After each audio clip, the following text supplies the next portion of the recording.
Hey guys, it's George with Diamondyard Sportscards. Hope you guys are having a good Friday. It's Friday finally. Looking forward to hanging out with the family, looking at some baseball cards, and I wanted to go through with you guys three cards I received in the mail. They're very interesting. I don't buy a whole lot of vintage raw cards, but there's one I couldn't pass up here, and hopefully gets a good result from PSA.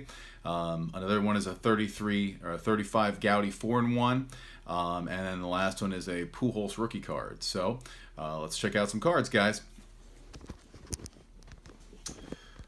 So in honor of the oddball cards, vintage oddball cards Rick's contest, I decided to put some background guys there. How can you go wrong with Jeff Jones there? And the Russell brothers, of course.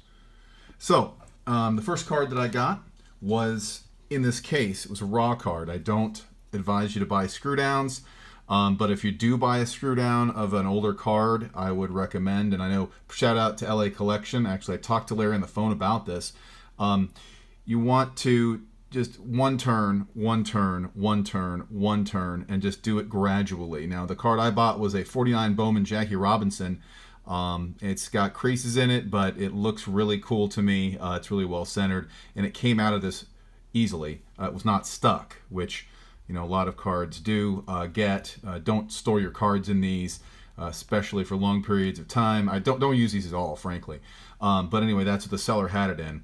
It seemed, though, that the screw down was in fantastic condition. It did not look like it was old, like the card had been in there forever or anything. So here's the card, guys. Raw card, cracked it out. It's this 49 Jackie. There we go. So this card has some creases in it for sure. And that's fine. I understand that. And there's some whiting on this edge. The typical Robinsons don't have centering like this. This is some really good centering. But again, let me really try to focus in here on this, on the card. So the centering is really good, but I'm going to submit it to PSA and see what they have to say. Even if I get a 1, I'm a winner on this one for sure. There's the back. It's kind of yellowing. Now, there's two types of backs. Here's an other Jackie Robinson I have.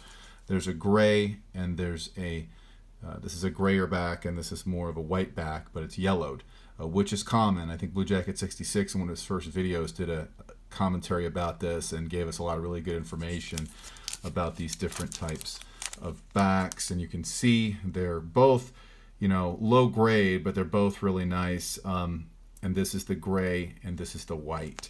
So I'm hoping to get a good result, which again for me would be a 1, or even authentic would be fine, but I'd prefer a 1. So next card was a Pujols rookie card. This is Fleer Tradition. They say it's Fleer. That's how PSA categorizes it. But Pujols stuff is gonna go up in value. I mean, I've been collecting some of it here and there. Got a couple rookies here and there. But this set doesn't have a whole lot of cards out there. A whole lot of population. It's got kind of a style here, maybe kind of a 1956 style, but the name's on the bottom. It's kind of a painting on the back, or on the background. You can see the young Pujols here before he went crazy, winning those MVPs and championships. So the back has kind of a pulpy stock, and I actually ordered a case of these. I got a 6-box case. These rookie cards, these came in packs, not the Pujols, but these tradition cards. But the sets were the only way you could get the Ichiro and the Pujols. There, as you can see, number 451, and the Ichiro is a high number 2. I don't know how many there are of these graded in 10s. I think maybe 130-ish, which is far more rare than your Upper Deck or anything like that. But a cool card. Got it for a pretty good deal. And so again, I have a case coming which has 6 sets. So we'll probably pull those Pujols and Ichiros out, maybe send them off, see what we get. So there's the Albert. I will put Albert here. And the last card is a pretty neat card, and I have some history on this. This last card is a 1935 4-in-1 Yankees card. And I could not believe the color on this thing. Man, Tony Lazzeri, Red Ruffing, Bill Dickey, and I believe Frank Malone. But boy, this thing, the color on this thing's fantastic. I was shocked. The guy who had it listed it, and the picture was blurry. He had a series of these 4-in-1s, including a Ruth. But the pictures were off, and I think they went for less money than they should have.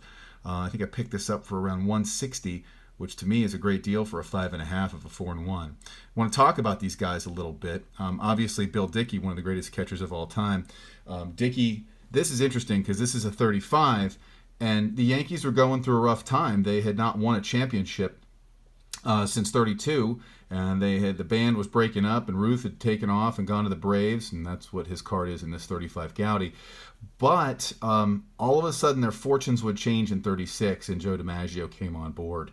Dickey would then go just absolutely crazy. He would have 4 consecutive top 6 finishes for the MVP from 36, 37, 38, and 39. And become one of the greatest catchers of all time, winning many championships.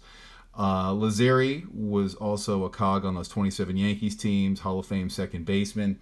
And Lazzeri would also, I believe, go on to have 2 top 10 MVP finishes. He would then win a championship. The Yankees won championships after 35. They won in 36, 37, 38, 39, 41, 43. Pretty amazing that and then 47, 49, 50, 51. So Joe DiMaggio made such a big difference on this club. Red Ruffing, interesting character. He was a Boston Red Sox and was not very successful with the Red Sox. As a matter of fact, Red Ruffing would end up losing more games 2 years in a row with the Red Sox. He would lose 25 games in 1923 and 22 and 24, leading the league in losses. But then his fortunes changed, and in 1925, he went to the Yankees, and he was a little bit older at that point, and he would proceed to just go bananas and win. He won 15. The stats say from 15 games, 16, 18, 9, 19, 16 in 1935. But in 36, again, fortunes changed for the Yankees. Ruffing won in 36, 20 games, 37, 20 games, 38, 21 games, and 39, 21 games. So he really figured out how to pitch. He got on a better team, and then they got Joe DiMaggio to match up with Dickey, Lazzeri, Gehrig for a period of time. This was just such a neat card. I think it's a Chuck Klein puzzle, and a low pop card. I mean, there aren't too many cards higher than this 5.5, but the color on this thing just blew me away. So guys, thanks for watching, and keep your heads up. Keep collecting.